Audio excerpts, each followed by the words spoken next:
Halo, welcome back to my YouTube channel. Jadi gimana kabar kalian hari ini? Gue harap kalian baik-baik aja, teman-teman baik-baik aja di tengah-tengah pandemi kayak gini. Dan di video kali ini seperti judulnya, gue akan menceritakan awal mula gue bergabung di dunia perpuisian sampai akhirnya gue bikin video ini dan berada di hadapan teman-teman semua. Gitu. Jadi FYI di keluarga gue itu nggak ada yang seniman. Gue nggak pernah ada keluarga gue yang seorang vokalis maupun penari atau aktor teater. Gue nggak pernah dengar kayak gitu. Orang tua di rumah juga bukan seorang yang pernah membahas soal seni. Dan waktu itu 2011 pertama kali gue masuk di sanggar seni yang namanya Abolusi Batang. Sekarang namanya Benteng Si Papa. Nah, gue masuk di sana tahun 2011 waktu itu kelas 1 SMA karena gue pikir ya gue mau berkegiatan, gue nggak mau kalau gue cuman kerjaannya rumah sekolah. Gue harus mencari kegiatan dan gue harus produktif, gue pikir kayak gitu. Gue masuklah di Sanggar Seni Abolusi Batang itu. Di Sanggar Seni Abolusi Batang ada 5 divisi. Yang pertama tari, musik, teater, sastra, dan pantomim. Dari kelima divisi itu, gua nggak bisa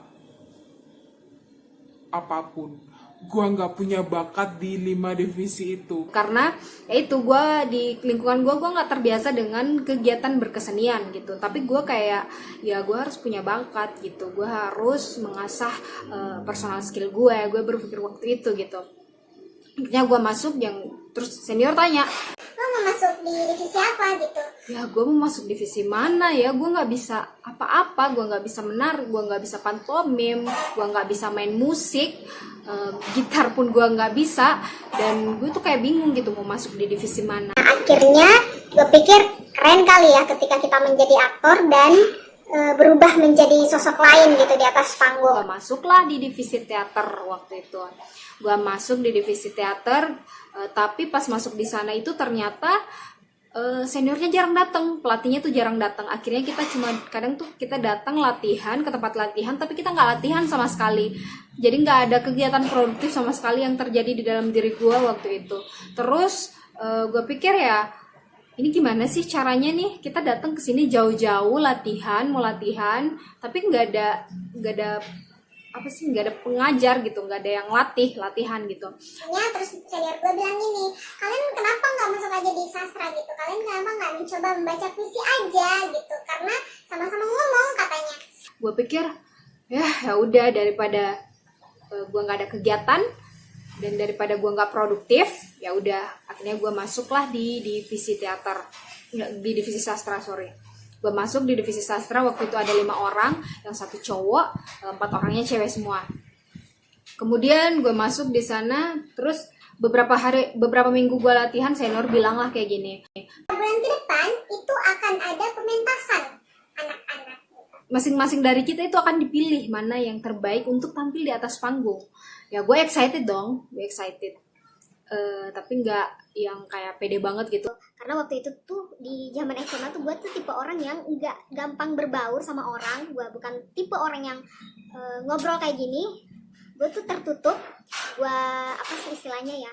Gue tuh meredup istilahnya ya. Kalau di tengah-tengah orang itu gue meredup. Gue bukan center biasanya kalau gue masuk di salah satu kelompok waktu gue SMA gitu. Gue belajar lah, gue latihan. Terus senior bilang gini, Kalian berempat cewek di sastra dan akan dipilih 1 orang untuk menemani si cowok ini tampil di atas panggung. Itu akan duet katanya waktu itu. gue bisa ya nggak ya?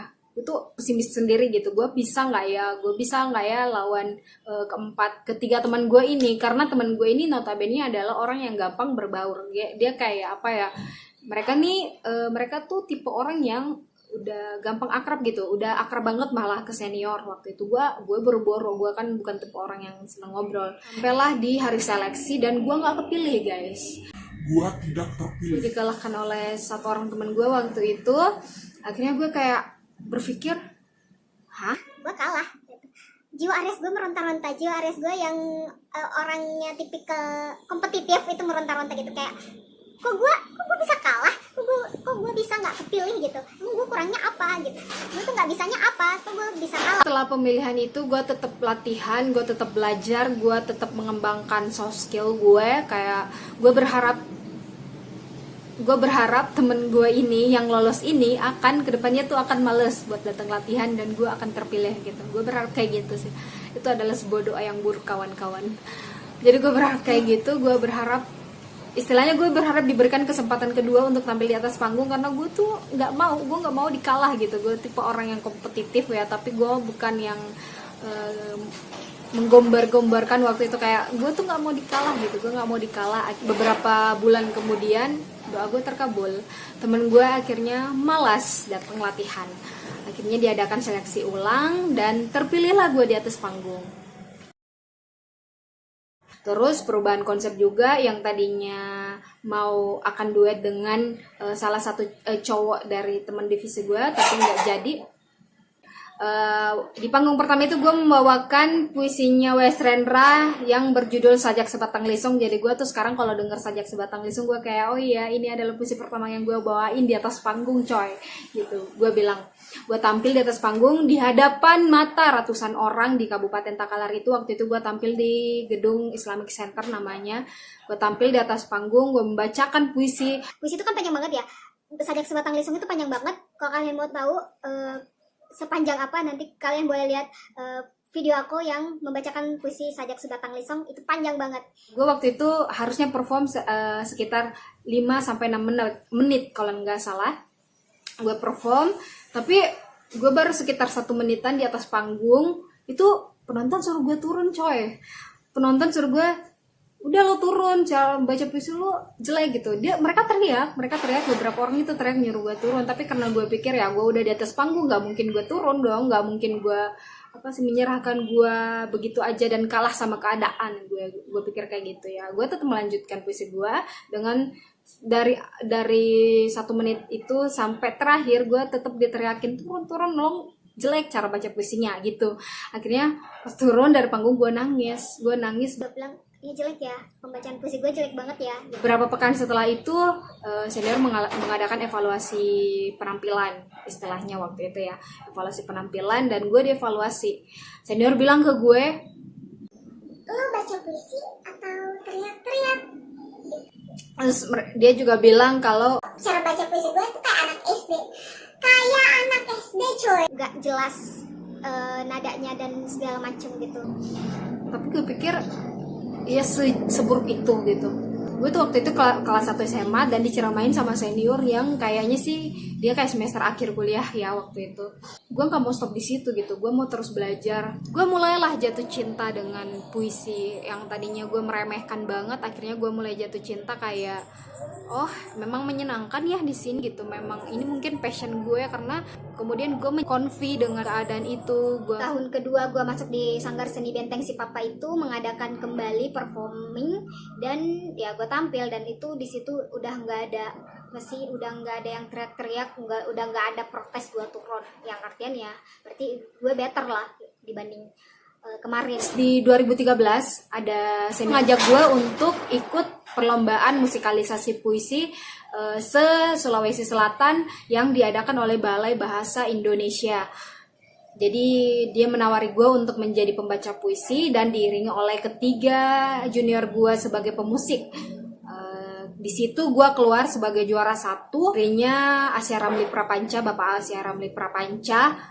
Terus gue mewakili Sulawesi Selatan untuk ke regional nasional timur. Di situ gue juara 2 dan juara 1-nya itu adalah Bali. Gimana sih proses latihan gue selama latihan puisi itu? Banyak hal ya yang gue lakuin. Gue disuruh teriak-teriak sampai suara gue tiap hari harus habis.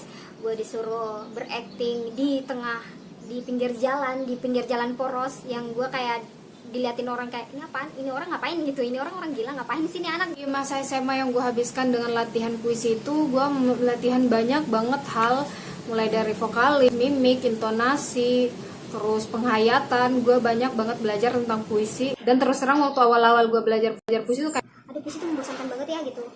Belajar latihan berpuisi itu membosankan banget karena repeat, kita melakukan hal itu terus menerus dan kita kayak bosan aja gitu. Teman-teman yang nanti mau belajar berpuisi itu gue sarankan ya searching cara metode metode belajar yang berbeda-beda setiap saat gitu, biar kalian gak bosen. Karena gue tuh dulu kan waktu zaman 2011 itu gue belum punya handphone, gue nggak sesering itu buka Google untuk mencari tahu contoh-contoh latihan vokal yang lain gitu, gue nggak pernah gitu. si metode belajar gue tuh ya berputar-putar di situ aja, maksudnya nggak banyak gitu, nggak banyak referensi cara gue latihan. Gue juga waktu itu YouTube juga. Ya YouTube apaan sih waktu itu, cuman kaum elit yang sering nonton, karena waktu itu punya kuota 500 MB aja udah syukur banget, udah dipakai berapa hari waktu itu kan. Sekarang 500 MB 1 jam doang. Itu adalah achievement, itu adalah prestasi gue di 2013. Dan masuk di 2014 gue masuk di UKM Pantun dan Seni Kreatif Universitas Hasanuddin. Gue masuk di Unhas, gue menjadi maba di 2014 itu. Dan gue masuk di UKM Pantun 15 itu gue kembali lagi ikut lomba, tapi kali ini solo reader, pembaca puisi solo. Dan gue keluar sebagai juara 1 di kegiatan Pekan Seni Mahasiswa Unhas dengan cabang lomba baca puisi. Di masa perkuliahan itulah gue juga udah beberapa 1-2 kali dipanggil sebagai juri baca puisi. Gue juga diundang untuk mengisi acara panggung, acara apa kecil-kecilan maupun besar. Untuk teman-teman yang merasa nggak punya bakat, saran gue adalah gali kembali diri lo dan temukan bakat lo. Sekarang gue 24 tahun dan gue tetap terus menerus belajar gitu. Manusia tuh nggak ada batas usia untuk terus belajar. Jadi untuk teman-teman yang baru mau belajar puisi atau mau belajar apapun, itu mulai dari sekarang. Temukan diri lo, temukan kenyamanan lo, temukan dunia lo, bentuk dunia lo sendiri, dan buat power self lo sendiri. Sekian sharing pengalaman gue berpuisi selama ini. Kalau kalian mau lihat contoh-contoh cara gue membaca puisi, silahkan cek di channel ini, di video-video yang lain. Kedepan gue akan sering-sering update tentang gimana cara gue belajar puisi, mulai dari teknik vokal, intonasi, mimik wajah, dan lain-lain. Jadi kalau kalian mau tetap mendapatkan update dari gue, silahkan klik tombol subscribe dan nyalain lonceng. Stay safe everyone, bye.